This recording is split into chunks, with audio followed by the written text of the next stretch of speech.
Sejam todos bem-vindos à primeira aula do curso O Outro Lado da Física, idealizado e construído pelos alunos do curso de licenciatura em Física da Unesp de Bauru. O tema da aula de hoje será sobre astronomia. Convidamos vocês a participarem dessa aula, onde apresentaremos os principais modelos cosmológicos do sistema solar, abordando aspectos históricos e filosóficos da ciência, como os fatores que levaram às mudanças paradigmáticas desde 580 a.C. até atualmente. Eu, Aline Suave. Eu, Christian Otávio. E eu, Lucas Veneziani. Iremos conduzi-los por essa viagem no espaço e tempo da astronomia. Peguem a pipoca, o bloco de notas e bora pra aula!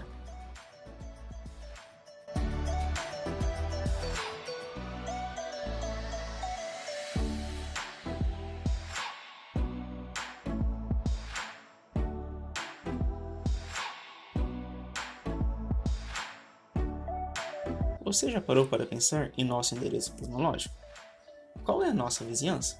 Ou ainda, se existem planetas parecidos com o nosso e se há vida inteligente neles? Então, tais perguntas se fazem presentes desde a antiguidade. Diversos pensadores buscaram responder essas perguntas.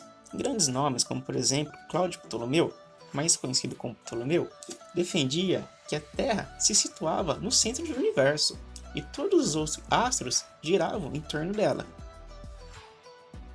E Nicolau Copérnico, mais conhecido como Copérnico, que defendia que o Sol se situava no centro do universo e tudo estava girando em torno dele.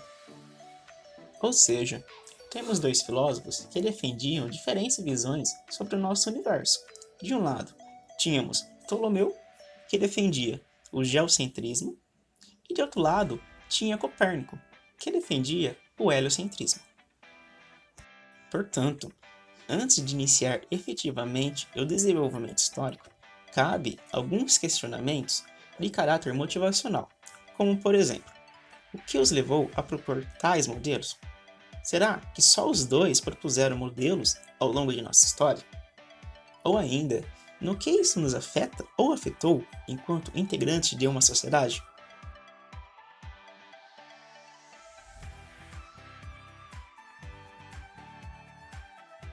Desde a Era do Homem, temos várias épocas que historicamente são nomeadas para representar as principais características da civilização da época.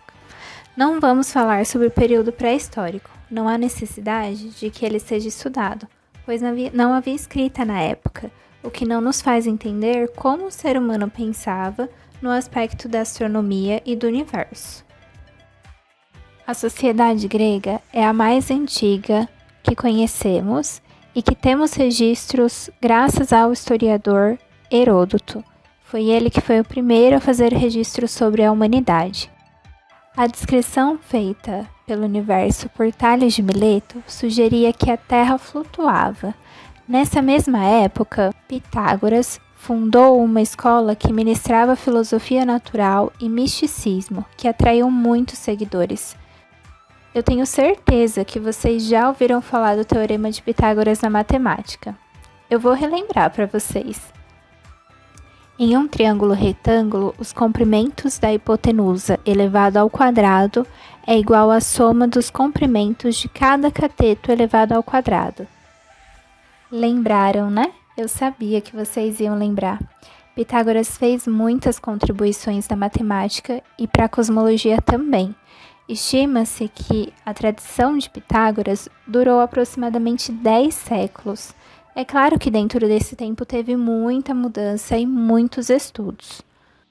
Vários modelos cosmológicos foram descritos durante esse tempo. Um dos modelos que mais prevaleceu sobre a cosmologia foi o de que havia um fogo central, que estava no centro do universo. Os pitagóricos colocaram esse fogo central no centro escondido das coisas. Era esse fogo que fornecia energia para que os corpos celestes pudessem se movimentar. Os pitagóricos acreditavam que não era possível ver esse fogo central no centro do universo porque haveria uma contra-terra, que não permitia que víssemos esse fogo central. Vamos lembrar que esse fogo não era o Sol, tá?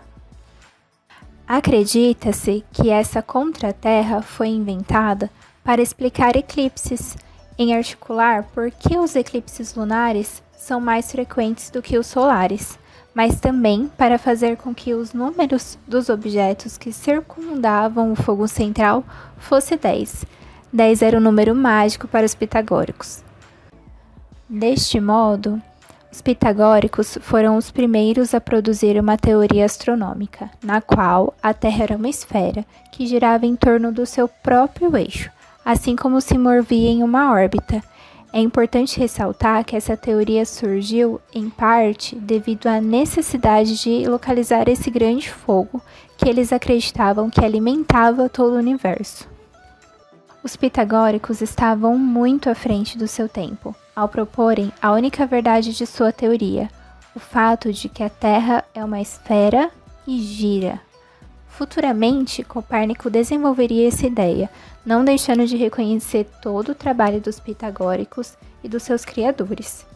Demócrito foi o primeiro filósofo a propor que a Via Láctea era formada por uma luz emitida por estrelas muito distantes.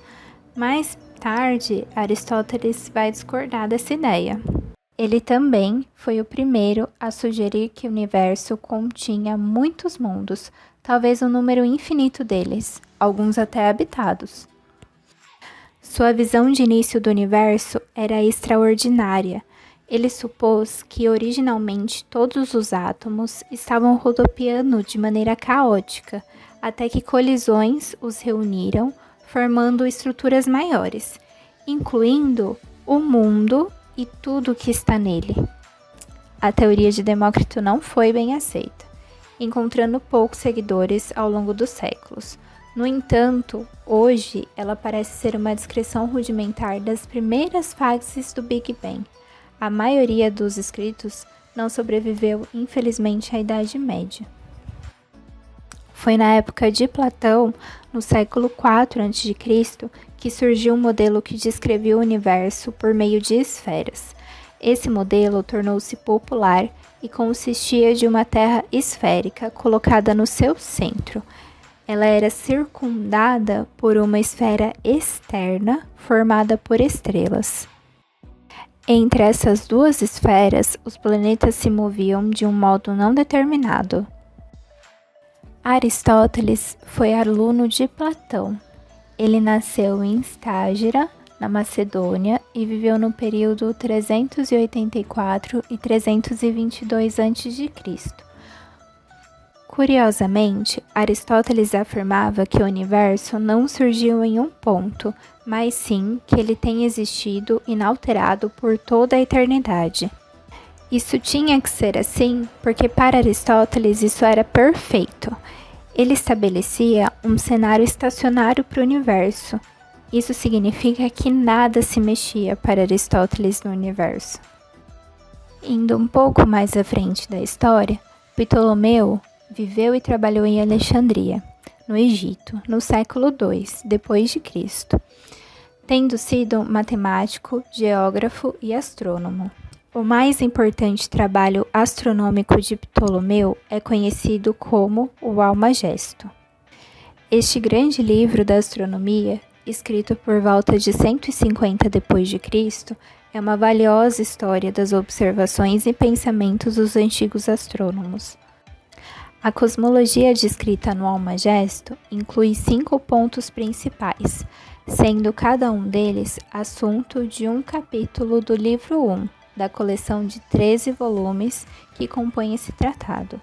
Esses são os principais pontos: o domínio celeste e esférico, que se move como uma esfera. A Terra é uma esfera. A Terra está no centro dos cosmos. A Terra, em relação às distâncias das estrelas fixas, não tem tamanho apreciável e deve ser tratada como um ponto matemático. E a Terra não se move. Para provar essas hipóteses, Ptolomeu desenvolveu o mais sofisticado modelo matemático, até então conhecido para descrever os movimentos dos planetas no sistema solar.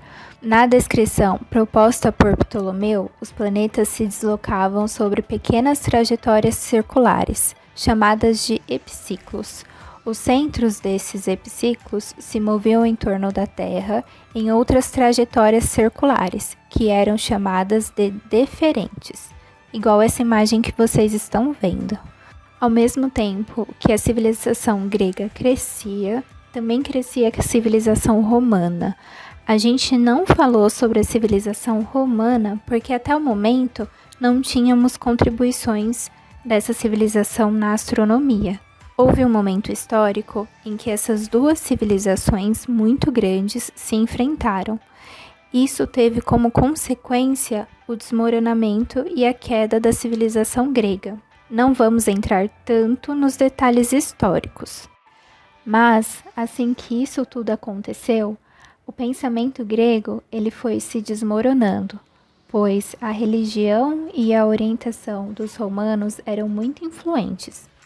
Nessa época, vamos lembrar que já estamos depois de Cristo, surgiu uma nova religião baseada na religião judaica e que pouco a pouco foi ganhando mais adeptos. Você deve estar pensando como a religião tem a ver com a cosmologia. Bom, a religião é muito atrelada com a maneira de se pensar de uma civilização como um todo. Então, compreender a cosmologia, ou seja, compreender o universo e tudo o que estava ao seu redor, significava interpretar e entender a vontade de Deus que estava sendo mostrada na Bíblia. Então, o problema fundamental da ciência passou a ser em enquadrar de modo correto os fenômenos naturais com o que era dito nas Sagradas Escrituras. Vale lembrar que todos esses estudos e discussões não eram acessíveis para toda a civilização. Não tínhamos a queridíssima internet nessa época, nem nada parecido. Então, por mais que esses estudos e discussões fossem muito enriquecedoras na época, ainda perpetuava a dúvida: será que a Terra é realmente redonda? Conhecemos realmente todo o planeta? Será que o planeta não é uma parte esférica ultraplana?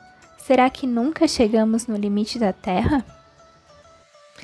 Dando um salto significativo na história, vale lembrar que ainda haviam questionamentos, ainda haviam estudos muito parecidos e muito contraditórios do que a gente viu até agora, mas a gente vai para a época de Nicolau Copérnico, entre 1473 e 1543. Como quase todo astrônomo de sua época, Copérnico também estava interessado nas esferas celestiais. Ele adquiriu esse interesse em 1497, quando era um estudante na Itália. A principal preocupação de Copérnico era com as órbitas dos planetas. Lembram de Ptolomeu? Então, até essa época, o sistema proposto por Ptolomeu era razoavelmente satisfatório, quando usado para justificar as observações. No entanto, na época de Copérnico, o modelo proposto por Ptolomeu já não era mais capaz de reproduzir as posições planetárias que haviam sido observadas. À medida que Copérnico observava e registrava as posições dos planetas no céu, ele se deparava com a necessidade de fazer ajustes ainda mais detalhados. Muitos livros dizem que a partir de Copérnico que começou uma nova era para a ciência. Foi a partir do seu trabalho que deu início à astronomia científica. Entre os pontos mais importantes que Copérnico propôs em seu livro estão: o Sol é o centro do sistema solar, a Terra e os planetas descrevem órbitas circulares em torno do Sol, o dia e a noite são os resultados da rotação da Terra em torno do seu próprio eixo, Mercúrio e Vênus estão mais próximos ao Sol do que a Terra. Em 1616, o trabalho de Copérnico foi banido pela Igreja Católica como heresia, pois, no seu trabalho, ele dizia que o Sol estava no centro do sistema solar.